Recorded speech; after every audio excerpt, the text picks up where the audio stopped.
ہم جغرافیہ کے انتقام کا شکار ہیں۔ عظیم انڈس جو پہاڑوں سے نکلتا اور بہتے بہتے بحر عرب میں گرتا ہے، آج جان لیوا خطرات میں گھرا ہوا ہے۔ ہم نے اس کے بازو کاٹ دیے ہیں، اس کا بہاؤ موڑ دیا ہے، اس کے آبی حیات اور نباتات کو زہر آلود کر دیا ہے۔ ہم نے انسانوں کی خاطر نہیں بلکہ اس کا بہاؤ کنٹرول کرنے کے لیے پانی میں دیواریں کھڑی کر دی ہیں۔ فطرت ہم سے سخت ناراض ہے۔ آج بڑھتا ہوا عالمی درجہ حرارت اور موسمیاتی تبدیلی ایک حقیقت ہے۔ سالانہ بارشوں میں کمی، سیلابی تباہکاری، گلیشیئر پگھلنے کی سبب برفانی تودے گرنا اور طویل خشک سالی سے زمین اور اس کے باسی شدید دباؤ کا شکار ہیں۔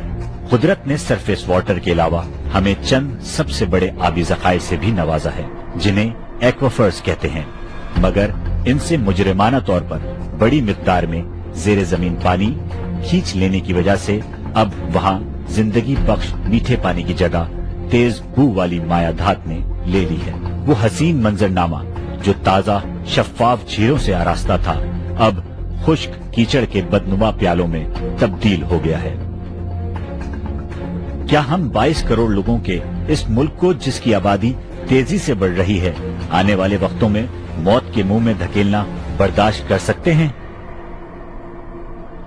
پاکستان کے آبی وسائل: سالانہ دریا کا بہاؤ 150 MAF، گراؤنڈ واٹر 50 MAF، چشموں اور دریاؤں سے حاصل تازہ سرفیس واٹر۔ بارش: پاکستان میں پانی کے استعمال کی تقسیم: 96% زرعی استعمال، 4% شہری استعمال۔ پانی کو درپیش خطرات: موسمیاتی تبدیلی، عالمی درجہ حرارت، آبادی میں تیزی سے اضافہ اور پانی کی بڑھتی طلب، سرفیس واٹر کی آلودگی، دستیاب آبی وسائل میں سیاسی عمل دخل، پانی کی بد انتظامی، ناقص حکمت عملی اور کم فہمی کی وجہ سے ہونے والے واٹر لاس، پانی کی افادیت اور ضرورت کو اہمیت نہ دینا اور بڑھتی ہوئی غربت کے خاتمے کے لیے کچھ نہ کرنا، گراؤنڈ واٹر کا اخراج، بارش کے پانی کو مؤثر بنانے کے طریقوں سے محرومی، پانی کے ناجائز استعمال کو روکنے کے لیے وسیع پیمانے پر زرعی اصلاحات کا نہ ہونا، پانی کی قانونی حیثیت کا تاریخی نقطہ نظر، برٹش راج سے انڈس کا پانی جانبداری، مفاد پرستی اور سیاست کی بھینٹ چڑھتا رہا ہے۔ پارٹیشن کے نتیجے میں بالائی اور زیریں ساحلی نیٹ ورک کی نشاندہی ہوئی اور سندھ اور پنجاب میں پانی کی شیئرنگ کا نظام وضع ہوا۔ 1960 کے انڈس واٹر معاہدے سے دریا مزید معاون نہروں میں بٹ گیا۔ اسکارپ کے تحت زمین سے پانی کھینچنے کے لیے 2500 ٹیوب ویلز کی کھدائی شروع ہوئی۔ 1 یونٹ کے نتیجے میں زراعت کے لیے آبپاشی کا نظام 9 ریجنز میں تقسیم ہو گیا اور پھر پانی ذخیرہ کرنے، پانی سے بجلی بنانے اور انڈس بیسن کے نظم و نسق اور پانی کی تقسیم کے لیے وابڈا کا محکمہ قائم کیا گیا۔ وابڈا، ارسا اور واسا کے لیے پالیسیاں بنانے اور انہیں نافذ کرنے کے لیے 1973 میں مشترکہ مفادات کی کونسل قائم کی گئی۔ یہ کونسل پانی کے حوالے سے وفاقی اور صوبائی حکومتوں کی شکایات وصول کرے گی اور انہیں صدر پاکستان کے مقرر کردہ بورڈ کو ریفر کرے گی۔ جاگو پاکستان: قلت آب کی جان لیوا آفت سے بچنے کے لیے پانی کے شعبے میں ہنگامی بنیادوں پر کام کرنے کی ضرورت ہے۔ وقت آ گیا ہے کہ پالیسی ساز، اسٹیک ہولڈرز، ماہرین، ارکان پارلیمنٹ اور میڈیا ہمارے پانی کو بچانے کے لیے شانہ بشانہ کام کریں۔ پانی کی بچت اور اس کی ذخیرہ اندوزی: پانی کی بچت اور اس کی ذخیرہ اندوزی کے مسائل کو حل کرنے کے لیے مرے ڈارلنگ بیسن جیسی کیس اسٹڈیز موجود ہیں۔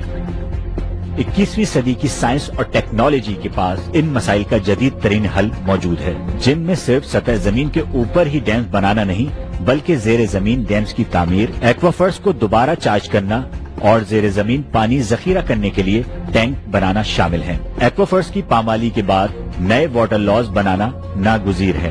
ان واٹر لاز کو لینڈ لاز سے بالکل الگ ہونا چاہیے۔ زمینداروں پر سخت پابندی ہو کہ وہ لائسنس اور پرمٹ کے بغیر زراعت کے لیے پانی نہ کھینچ سکیں۔ اس کے لیے میٹرز اور پانی ناپنے والے دیگر جدید آلات کا استعمال ضروری ہے تاکہ وہ اپنی حد سے زیادہ پانی نہ کھینچ سکیں اور لازماً اس پانی کی مقررہ قیمت ادا کریں۔ پانی کی مس مینجمنٹ، تقسیم اور انڈس کی نہروں کے بہاؤ کو تبدیل کیے جانے کے معاملات کی قانونی نگرانی اور اس سلسلے میں وفاقی اور صوبائی وزارتوں کے اختیارات کی وضاحت ہونی چاہیے۔ نہروں اور نالوں میں صنعتی فضلہ پھینک کر پانی کو زہر آلود بنانے کا سلسلہ ختم کیا جانا چاہیے اور اس کے ذمہ داروں پر جرمانہ عائد کیا جانا چاہیے۔ زرعی اصلاحات۔ ملک میں دستیاب پانی کا 96% حصہ زرعی شعبہ استعمال کرتا ہے۔ زراعت کے لیے چھڑکاؤ اور نالی کے ذریعے آبپاشی متعارف ہو چکے ہیں۔ اگر کاشتکاروں کو اس بات کی تربیت اور ترغیب دی جائے کہ کاشتکاری کے لیے بے تحاشا پانی سے سیلابی آبپاشی ختم کر کے ایسی فصلیں اگائیں جن میں پانی کا استعمال کم سے کم ہو تو اچھا خاصا پانی بچایا جا سکتا ہے۔ نہروں اور نہروں کی لائننگ سے بڑی مقدار میں پانی کا اخراج روکنا بھی بے حد ضروری ہے۔ آبیانی کی قیمت پر بھی نظر ثانی ہونی چاہیے۔ ہر قطرے سے کاشت کی ٹیکنالوجی اور ٹیلی میٹری سسٹم دوبارہ رائج یا متعارف کیا جانا چاہیے۔ شہری پانی کی منصوبہ بندی۔ شہری استعمال کے پانی کی حفاظت منصوبہ سازوں کی ترجیح ہونا چاہیے۔ پانی کی بہتر تقسیم پر فوکس کرنے کے لیے ایک مربوط واٹر بورڈ کا قیام ضروری ہے۔ اس کے علاوہ مقامی واٹر بورڈز میں ماہرین کی تقرری اور پانی کے معاملے میں سیاسی مداخلت کو روکنے جیسے فوری اقدامات کی ضرورت ہے تاکہ پانی کی مس مینجمنٹ، کرپشن، ناجائز استعمال، چوری اور اس کے ضیاع کو روکا جا سکے۔ پانی کے بحران کی اہمیت کو سمجھانے اور عوام میں اس کا شعور بیدار کرنے کے لیے میڈیا کو اہم کردار ادا کرنا چاہیے اور اسکولوں کے نصاب میں واٹر اسٹڈیز کا مضمون شامل کیا جانا چاہیے۔ بیراجوں اور موسمیاتی تبدیلی کی وجہ سے انڈس کے بہاؤ میں کمی ہوئی ہے۔ سمندر کی انٹروژن کے سبب left bank outfall drain غیر مؤثر ہو گئی ہے۔ 32 million hectare canal and command area سیموتھور کی نظر ہو گیا ہے اور سسٹم میں سالانہ 33 ملین ٹن نمک آ رہا ہے۔ مرتے ہوئے ڈیلٹا کے علاقے سے 40 لاکھ افراد کو مجبوراً ہجرت کرنی پڑی ہے۔ اس صورتحال پر قابو پانے کے لیے نئے ڈرینیج سسٹم کی شدید ضرورت ہے۔ Water economy. پاکستان کی واٹر اکانومی خشک ہو رہی ہے۔ ہماری زرعی جی ڈی پی صرف 50 بلین فی ایم اے ایف ہے۔ بہتر حکمت عملی اور نئے واٹر لاز کے ذریعے پانی سے ہونے والی آمدنی ملکی معیشت میں اہم کردار ادا کر سکتی ہے اور ریونیو میں $600 ملین کا اضافہ ہو سکتا ہے۔